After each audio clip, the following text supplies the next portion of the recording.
अस्सलाम वालेकुम व्यूअर्स, मैं हूं समीना पाशा। उम्मीद है आप लोग खैरियत से होंगे। व्यूअर्स, कुछ आम खबरें और अपडेट्स लेकर इस व्लॉग में आपके सामने हाजिर हैं। जनाब, खबरें बड़ी इंपॉर्टेंट हैं। एक तो आपको बताएंगे कि किस तरह से हुकूमत की सारी चालें उल्टी पड़ रही हैं, लेकिन फिर भी ये लोग समझने की कोशिश नहीं कर रहे और हर दफ़ा एक नया महाज अपने खिलाफ खुद ही खोल लेते हैं।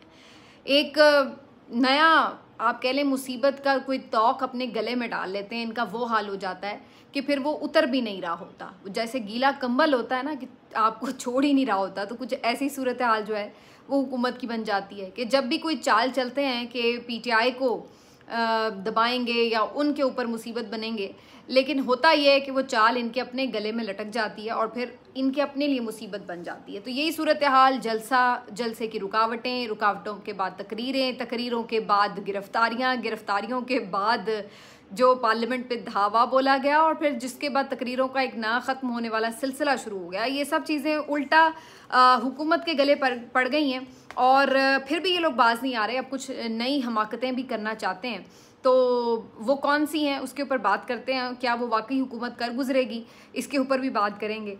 आज ये भी सिंध हाई कोर्ट में बताया गया कि जी एक्स को खोल दिया गया, तो झूठ बोलने में भी ये लोग माहिर हैं।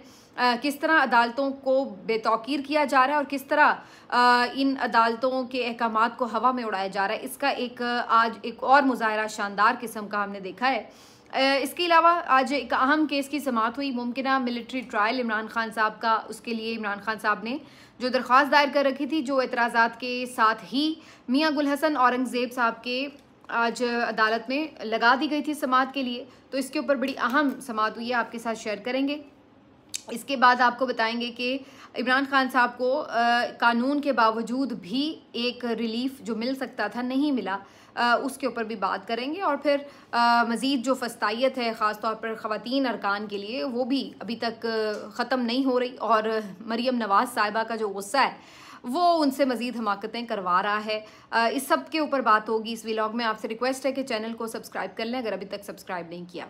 तो सबसे पहले, जैसे मैंने कहा कि बड़ी मशहूर कहावत है कि अल्लाह लठ नहीं मारता, मत मार देता है। तो इसी तरह की मत मारी हुई है इन लोगों की और ये तकरीबन अप्रैल 2022 से मारी हुई है और इसका सिलसिला आज तक जारी हो सारी है। माशाल्लाह से हर उल्टा काम ये लोग कर रहे हैं जो इनके गले पड़ रहा है, जिससे ना सिर्फ ये कि इन्हें कोई फ़ायदा नहीं पहुंच रहा, बल्कि उल्टा मुल्क को भी नुकसान हो रहा है और इनको भी नुकसान ही हो रहा है। तो अब सूरत हाल ये है कि अब लंबी मैं क्या इसकी तारीख बयान करूं। आपने देखा है कि हर दफ़ा हर चीज़ के बाद इनका ख्याल यही था कि ये काम कर लेंगे तो कंटेन कर लेंगे हम पीटीआई को, हम इलेक्शन लेट कर देंगे, हम तरमीम कर लेंगे, हम निगरान हुकूमत अपनी मर्ज़ी की लगा लेंगे, हम इंतखाबी निशान छीन लेंगे, हम सारा सेटअप अपनी मर्ज़ी का लगा के फिर इंतखाबात करवाएंगे।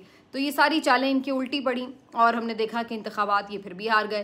फिर उसके बाद भी इनका ख्याल था कि अभी भी हम इमरान खान को जेल में बंद कर लेंगे तो इसको कॉम्प्रोमाइज़ करने पे मजबूर कर देंगे, बाहर भिजवा देंगे, या यहाँ भी अगर रहना होगा तो खामोश हो जाएगा, माफ़ी मांग लेगा।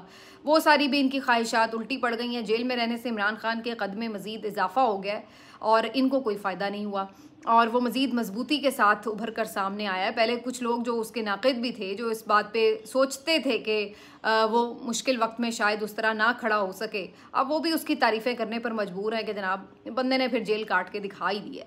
तो ये जो सारी सूरत हाल है ये भी इनके गले पड़ी कि झूठे केस बना के अगर उसको जेल में बंद कर लें तो फ़ायदा होगा। वो आपने देख लिया कि उसका भी इन्हें नुकसान हुआ, उसकी पॉपुलैरिटी में भी इजाफा हुआ, उसके कद में भी इजाफा हुआ। इंटरनेशनली पाकिस्तान का इमेज जो है वो ख़राब हो रहा है इनकी इन हरकतों की वजह से, जो ये इंतकामी कार्रवाइयाँ कर रहे हैं, लेकिन ये बाज नहीं आ रहे। अब इन्होंने ये जो जलसा करने की पहले तो इजाज़त ही ना दी, फिर दी तो फिर जो उन्होंने किया वो आपने देखा। फिर मुख्तलिफ तकारीर के ऊपर बिला वजह चाय की प्याली में जो तूफ़ान उठाया, उसने भी इनको अब दिन में तारे दिखाए हुए हैं। उसकी वजह यह है कि इन्होंने अपनी तरफ से बड़ा दिखाया कि जी बड़ा हमें गुस्सा आया है जी आपकी तकरीरों पर, और पार्लियामेंट के अंदर घुसकर जैसे इन्होंने अरकान को गिरफ्तार किया, उसका सारा मामला, उसका सारा नज़ला वो फिर हुकूमत पर ही आ गिरा है। बजाय इसके कि वो डरते, वो दबते, उनको तो फ़र्क ही नहीं पड़ा, ठीक है, और उल्टा हुकूमत को अब लेने के देने पड़ गए हैं और इन्होंने अब हम देख रहे हैं कि बेचारे बैकफुट पर हैं।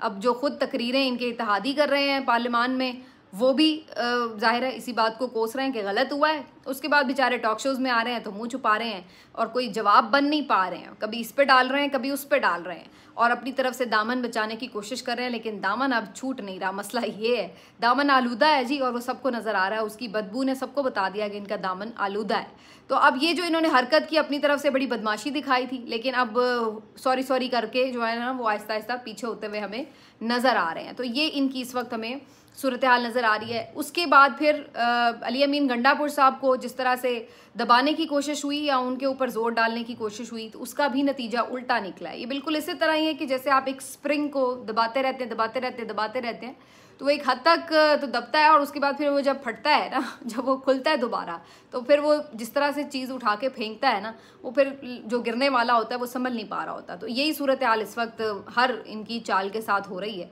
अली अमीन गंडापुर को दबाया है तो अब तकरीरें उधर से रुक नहीं रही हैं, और जो केपी में हालात हैं वो मैं आपको बदले बता चुकी हूँ। लकी मरवत की पुलिस पहले ही फ़ौज के खिलाफ बैठी हुई थी, अब बाजौड़ के लोग निकल आए हैं, अब बन्नू की भी पुलिस ने हाथ उठा लिए हैं। वो कहते हैं भाई पुलिस अपना काम कर लेगी, हम दहशतगर्दी रोक लेंगे, आप फ़ौज को यहाँ से निकालें, इनकी मुदाखलत ख़त्म होनी चाहिए, बाकी हम जाने और दहशतगर्द जाने, वो हम खुद ही इनसे निमट लेंगे। तो ये सारी चीज़ें हो रही हैं और इसके ऊपर एक नैरेटिव बनाने की अब कोशिश ये हो रही है कि जी अली अमीन गंडापुर साहब पता नहीं कोई बड़ा स्टेट सिक्योरिटी के ख़िलाफ़ चल रहे हैं और सूबा अलग करना चाहते हैं।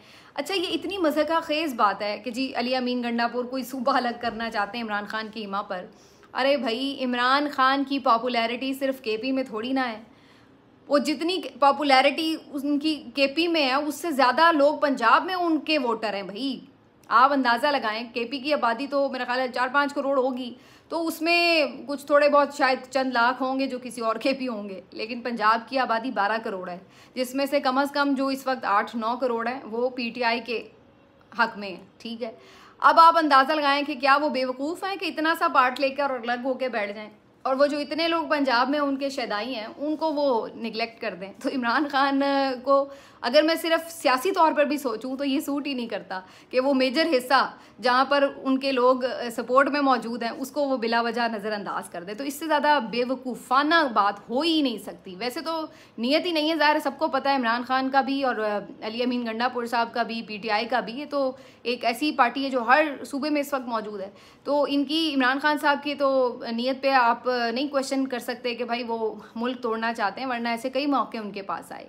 लेकिन अगर मैं इस बात को, नीयत को एक तरफ रख भी दूं कि भाई नीयत का क्या पता, तो लॉजिकली भी आप इस बात को देखिए कि ये कितनी बेवकूफ़ाना बात है कि भाई मुझे पता है कि केक का बड़ा हिस्सा मुझे मिल सकता है और मैं छोटा सा हिस्सा लेकर जो है ना वो अलग हो जाऊं, तो ये सियासी तौर पर भी बिल्कुल घाटे का ही सौदा है, तो वो क्यों ऐसा करेगा, पहली बात। दूसरी बात ये कि ये बात हो रही है कि जी उन्होंने ये बात क्यों की कि अफ़गानिस्तान में मैं खुद ही वफ्त भेज दूंगा, आप इस मामले के ऊपर मामला ख़राब कर रहे हैं, मेरे लोग मर रहे हैं और दहशतगर्दी वगैरह के इशूज़ के ऊपर, तो इसके ऊपर साहब क्वेश्चन कर रहे हैं। बेहतर है, ये बात बिल्कुल ऑप्शन ये अच्छी है कि इस पर स्टेट की तरफ से एक पॉलिसी होनी चाहिए और एक ही होनी चाहिए जो हर जगह पे नज़र आए। लेकिन प्रॉब्लम ये कि स्टेट की पॉलिसी है क्या, हमें तो यही नहीं नज़र आ रहा कि स्टेट की पॉलिसी क्या है इस मामले के ऊपर।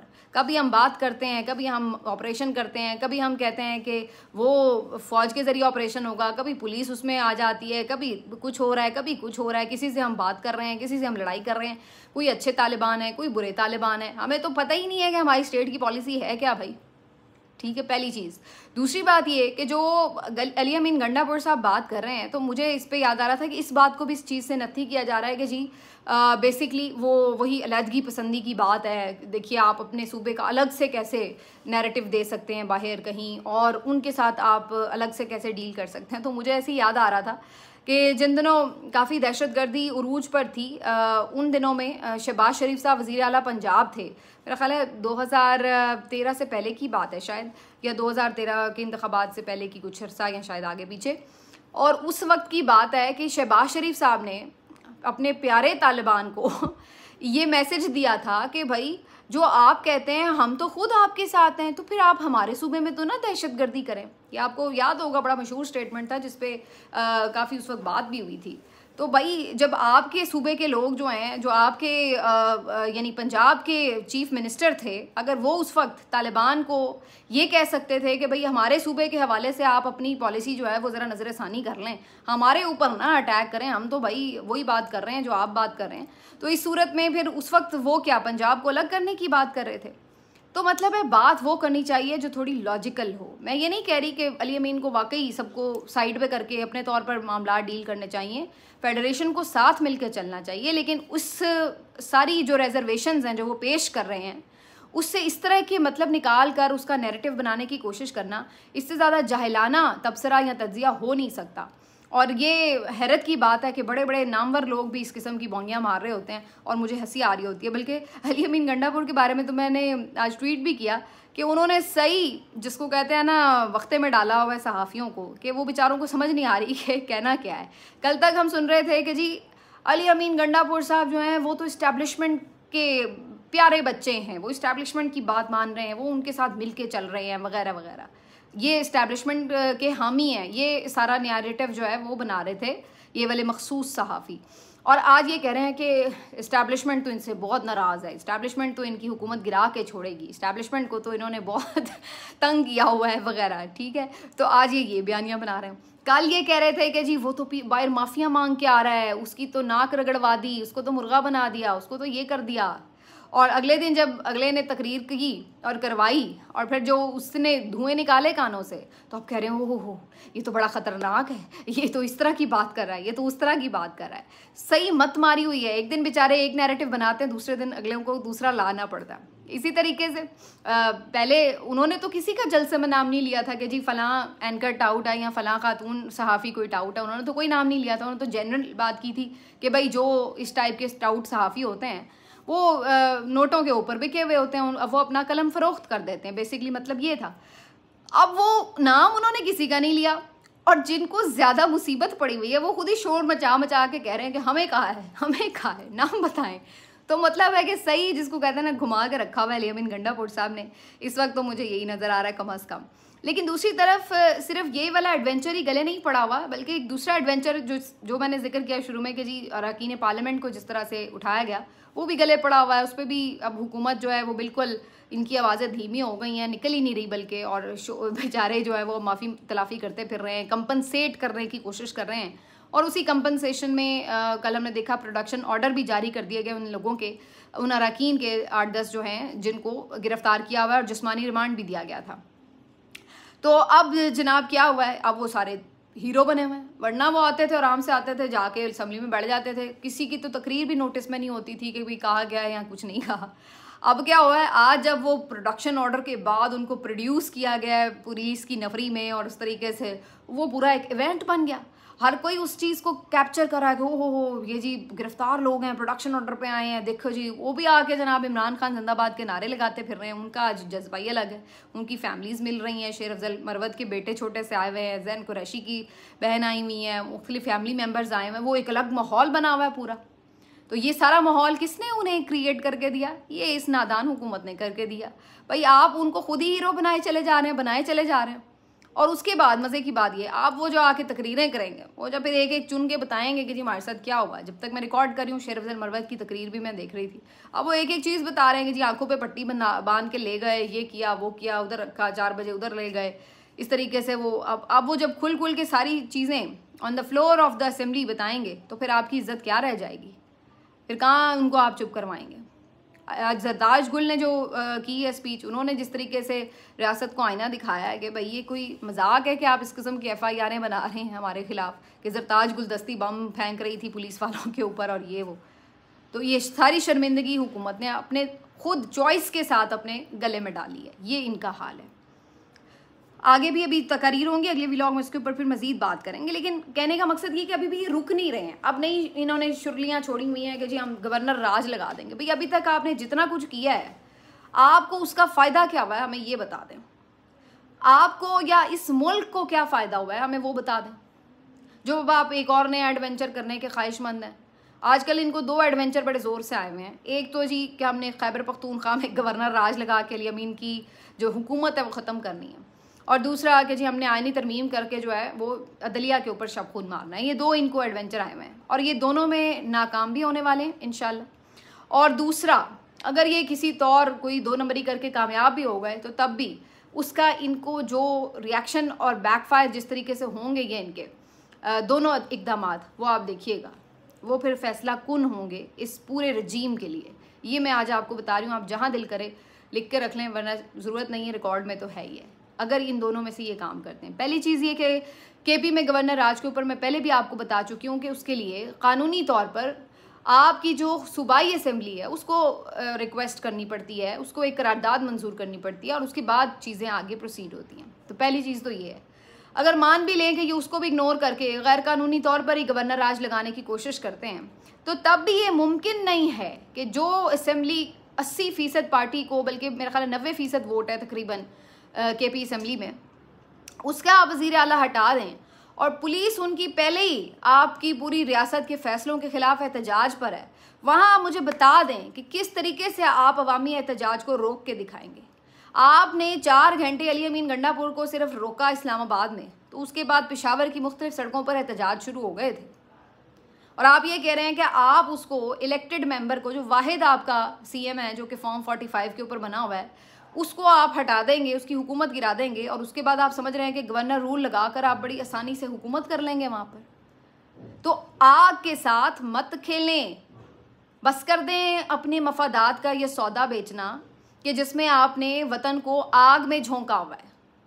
ये आग अल्लाह ना करे ज़्यादा बढ़ गई तो फिर क्या है, किसी के हाथ में कुछ नहीं रहेगा। अव्वल तो ये मुझे होता हुआ नज़र ही नहीं आ रहा, लेकिन ये शुरलियाँ छोड़ने का मकसद जिस तरह का है ना, टेम्परेचर चेक करने का, इनको लग पता जाएगी अगर ये करके देख लें। और यही सूरत हाल आईनी तरमीम के हवाले से है। अव्वल तो नंबर ही पूरे नहीं हैं, लेकिन अगर हो भी जाएं तो तब भी आप अंदाज़ा लगा लें कि आप समझते हैं कि आगे अदलिया भी तैयार बैठी है, करके दिखाएं आप, फिर आपको भी समझ लगे। तो ये चीज़ें आप गैर कानूनी तौर पर करते फिर रहे हैं और आप उस तरह कर रहे हैं कि लोग भी इस चीज़ के साथ नहीं हैं, तो आप कैसे सरवाइव करेंगे?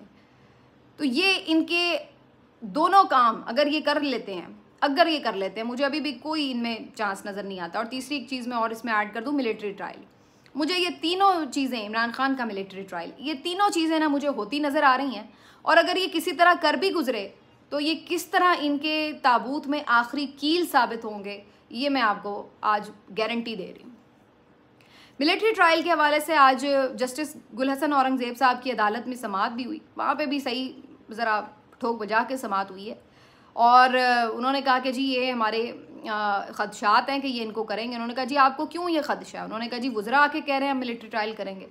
तो उन्होंने कहा वो तो सियासी बयान देते हैं। तो उन्होंने कहा नहीं जी, खाली वज़रा नहीं, DGISPR ने भी इस बात का इंदिया दिया। तो मियाँ गुलहसन औरंगज़ेब ने भी कह दिया वो भी सियासी बात ही थी। यानी अब तो अदालतों से भी रिमार्क्स आ रहे हैं कि सियासत हो रही है जनाब, हम नहीं कह रहे, हमारी इतनी औकात नहीं, अब अदालतें भी कह रही हैं कि सियासत कर रहे हैं आप। तो उन्होंने कहा कि जी सियासी बात है ये भी। तो बहरहाल आज मियाँ गुलहसन औरंगज़ेब साहब ने उसके ऊपर हुकूमत से मंडे तक के लिए जवाब तलब किया है और कहा है कि जिसके ऊपर वाज़े मौक़िफ़ के साथ आप आएँ। अगर आपने इस पर मुबहम मौक़िफ़ दिया तो फिर हम अपना ऑर्डर जारी करेंगे। और दूसरा उन्होंने ये कहा कि जो मिलिट्री ट्रायल है सिविलियंस का, वो हो नहीं सकता, इसके ऊपर अदालत का फ़ैसला मौजूद है, अभी वो एग्जिस्ट करता है। ये ठीक है कि उसको मुअत्तल फ़िलहाल किया हुआ है या उसके ऊपर स्टे है, लेकिन ऐसा नहीं है कि वो कलअदम हो चुका है। वो जो सुप्रीम कोर्ट का फ़ैसला है वो एग्जिस्ट करता है और उसके मुताबिक आप सिविलियन का नहीं अदालत, मिलिट्री अदालत में कर सकते ट्रायल। तो उन्होंने कहा कि ये अपनी जगह मौजूद है। तो ये भी आज उन्होंने बात बीच में कर दी है। तो देखिए इंटरेस्टिंग इसकी होगी समाअत आगे जो मंडे की होगी। इमरान खान साहब ने 190 मिलियन पाउंड केस में जो बरीयत की दरख्वास्त दायर की थी इस हवाले से कि जो अब नैब तरामीम बहाल हो चुकी हैं सुप्रीम कोर्ट में फ़ैसले के बाद, तो उसके तनाजुर में ये बरीयत की दरख्वास्त की गई थी। तो उसको जी एहतसाब अदालत के जज ने फ़िलहाल एंटरटेन नहीं किया और उन्होंने रद्द कर दिया उस दरख्वास्त को और कहा कि नहीं जी आप ट्रायल को आगे बढ़ाएँ। और इस सिलसिले में जो आखिरी तफ्तीशी अफसर पे जरा एक चल रही है उसको उन्होंने कहा है कि कंटिन्यू किया जाए। तो ये वही बात है कि एक उसमें दूसरा वाला जो तोशा खाना वाला था उसमें वो दे दिया गया रिलीफ, और खैर उसको मैं रिलीफ तो नहीं समझती क्योंकि वो ख़त्म नहीं हुआ केस, बल्कि उसे स्पेशल कोर्ट में भेजा गया है। और दूसरी तरफ इसको ऐसे मैनेज किया गया कि इसको दिया ही नहीं गया। इस पर वो वाली शिक अप्लाई हो रही थी जिसमें ये कहा गया था कि जो काबीना के फ़ैसले होंगे उनको तहफ़्फ़ुज़ फ़राहम होगा। और ये जो 190 मिलियन पाउंड केस है इसमें कैबिनेट ने फ़ैसला दिया था, तो इस लिहाज से इसी शिक की बुनियाद के ऊपर ये बरीयत का फ़ैसला भी किया गया था।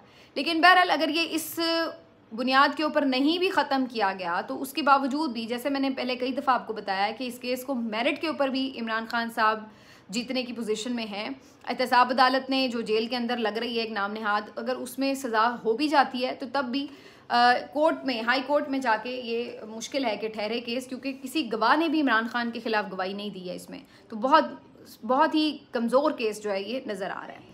आखिर में जी आपको ये बता दें कि जो कल रात से सिलसिला जारी रहा है, वहाँ पर हमने देखा है कि मरियम नवाज़ के हुक्म पर यकीनी तौर पर कहा जा सकता है, क्योंकि उन्हें बहुत ज़्यादा परेशानी है जो उनकी एक अली अमीन गंडापुर साहब की जो गुफ्तगू थी, उसके बाद जो एक प्रोपेगेंडा सा बनाया गया PMLN की तरफ से, तो बहरहाल उसके ऊपर कहीं ना कहीं रिएक्शन निकालना था। मेरा ख्याल है उसी का हिस्सा नज़र आ रहा है।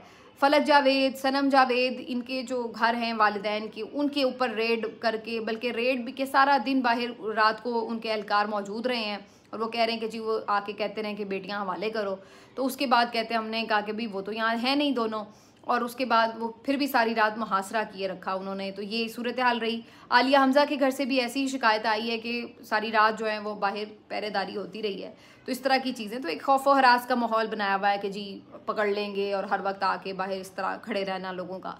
तो ये इस तरह की चीज़ें, तो ये अगेन वही ओछे हथकंडे हैं जो पहले भी कर रहे हैं, लेकिन अब उनको का फ़र्क भी नहीं पड़ रहा है। मैं आज देख रही थी कोट लखपत जेल के बाहर सारी जो PTI की ख़वातीन थी वो प्रेस टॉक कर रही थी और वो खुला के बोल रही हैं कि कर लें, पहले आप 1.5-2 साल से हमें जलील कर रहे हैं तो क्या फ़र्क पड़ गया, अब तो हम यूज़ टू भी हो गए हैं और अब हम डट के भी खड़े हैं। जहाँ पहले भुगत लिया, अगर कुछ और भी करेंगे तब भी भुगत लेंगे, तो लेकिन आप कितना का करेंगे।